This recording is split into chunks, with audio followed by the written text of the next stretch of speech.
to Odyssey Unplugged, the podcast where we bring ancient legends to life. I'm Elena Estrada. And I'm Sofia Llamas. Today we have a truly epic lineup to break down the first 6 books of Homer's Odyssey. And we're not doing this alone. Oh no, we have legendary guests straight from the pages of history. Before we dive into this episode, I would like to properly introduce our guests, Odysseus, Athena, Telemachus, and Calypso. Joining us today is not only the man who's been through storms, monsters, and way too much divine drama, Odysseus. Finally, a place where I don't have to worry about shipwrecks or man-eating giants. Speaking of divine drama, we have the ever-wise goddess of wisdom and strategy, Athena. Someone had to help him. We also have a young man stepping into his father's shoes, Odysseus' son, Telemachus. It's more like trying to survive while a bunch of freeloaders overrun my home. And last but not least, someone who definitely has a few things to say about Odysseus' fate, the nymph Calypso. Oh, wonderful. Let's celebrate the man who left me behind. Ooh, I can already tell this is going to be good. Let's start at the beginning. Athena, you were the first to intervene in Odysseus' fate. Why step in now? Because it was about time. Odysseus had been stuck on Calypso's island for 7 years. While his home was falling apart, the suitors in Ithaca were growing more arrogant, and Telemachus needed to step up. I really had no choice, did I? I was sick of guys eating our food and disrespecting my mother. And yeah, those suitors were the worst. So Athena, you decided to give Telemachus a little push? Let's call it divine encouragement. I appeared to him as a man named Mentor and told him to seek news of his father. Telemachus, how did that feel? I mean, one day you're this kid struggling to keep things together, and next a literal goddess is telling you to go on an adventure. It was honestly a little overwhelming, but it was the first time I really truly felt like I could actually do something. So I set sail to find some answers. Right, so Telemachus goes to Pylos and Sparta to talk to some old war heroes. First Nestor, then Menelaus. Menelaus, by the way, totally stole the show with his story about the sea god Proteus. Yeah, that's where I found out my dad was still alive, stuck on some island. I felt both hopeful but frustrated at the same time, so close yet so far. And back in Ithaca, the suitors were already plotting to ambush Telemachus when he returned. Wait, so not only is Odysseus in trouble, but now his son Telemachus is too? Now let's shift our focus to Odysseus. We finally get back to you at book 5. About time. 7 years on Ogygia with nothing but waves and heartbreak. Oh, please.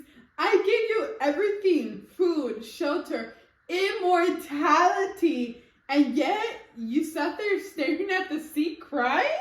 Wait, so you actually offered him immortality and he said no? Oh, yes. He could have been a god. But no, he wanted to go back to his mortal wife. Calypso, you were wonderful, but my heart was always in Ithaca. That's exactly what every woman wants to hear. Awkward! But Odysseus Hermes finally shows up with orders from Zeus. Yes, he tells Calypso to let me go, and I build my raft.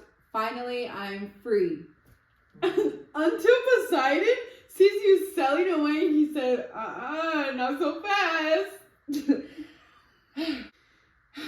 As soon as I was about to be free, he sends a storm, he wrecks my raft, and now I'm left swimming for my life.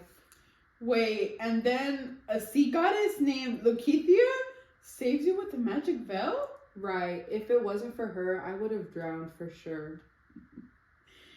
So after all that, Odysseus washes up on the shores of Scheria, home of the Thasians, enters Noketia, who finds him half dead on the beach.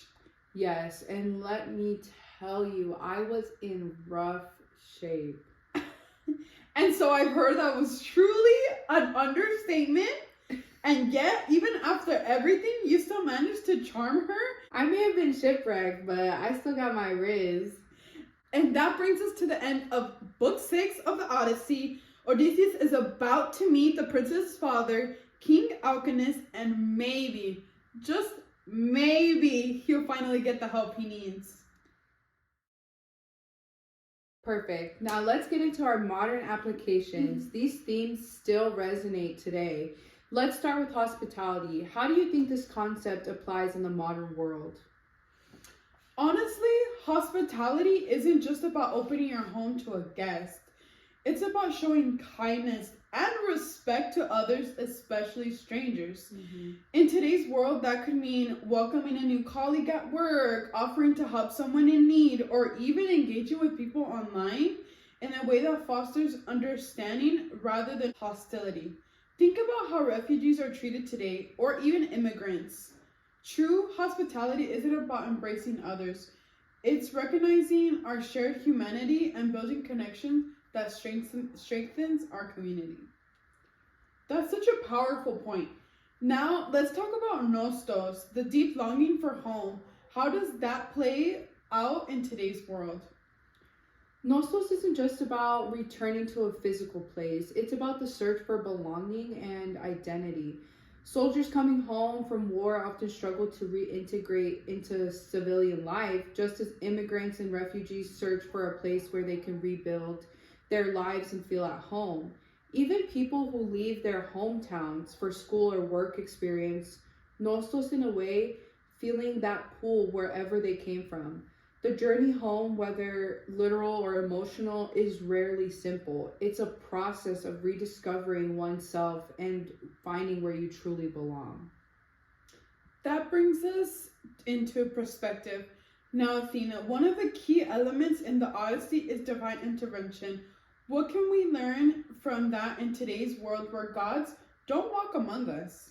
Even if we don't have God stepping in to shape our destinies, guidance still exists in many forms. We have mentorship, wisdom, and faith. Whether in a higher power, a moral code, or even in ourselves, they all play a role in shaping our paths. Sometimes the right teacher or a right moment of insight can change the course of a life just as much as divine intervention would in a myth. But one thing remains true. Even in ancient times, no matter how much guidance you receive, you have to take action. Just like Odysseus and Telemachus, it's up to each of us to make that choice to define our journey.